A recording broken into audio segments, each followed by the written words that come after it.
আসসালামু আলাইকুম। আশা করি সবাই ভালো আছেন। আমি এখন বর্তমানে অবস্থান করছি দেবোত্তরের রাস্তায়।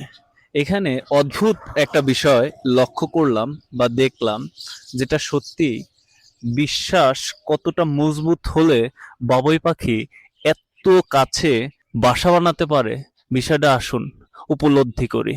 প্রকৃতি আমাদের মাঝে এমন কিছু উপহার দেয় যা দেখলে চোখ জুড়িয়ে যায়। আজ আমি দাঁড়িয়ে আছি একটি গ্রামের রাস্তার পাশে, আর আমার মাথার উপরে তালগাছে ঝুলছে অসংখ্য বাবুই পাখির বাসা। দূর থেকে দেখলে মনে হয় যেন কেউ খুব যত্ন করে গাছে সাজিয়ে রেখেছে শত শত শিল্পকর্ম। কিন্তু অবাক করার বিষয় হলো, এটা সাধারণ স্থাপত্য নির্মাতা কোনো মানুষ নয়, ক্ষুদ্র এক বাবুই পাখি। গাছের আঁশ, খড়, ঘাস দিয়ে তারা এমন নিখুঁতভাবে বাসা তৈরি করে যা প্রকৌশলীরাও অনেক সময় অবাক হয়ে যান। প্রতিটি বাসা শুধু একটি ঘর নয়, এটি বাবুই পাখিদের পরিশ্রম, দক্ষতা আর ভালোবাসার প্রতীক।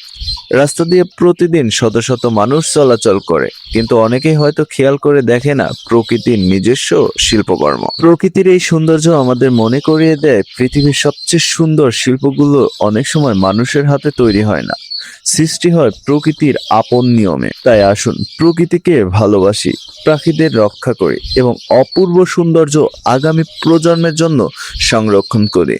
আমার ভিডিওটি যদি আপনার কাছে ভালো লাগে, তাহলে অবশ্যই একটি ছোট কমেন্ট রেখে যাবেন।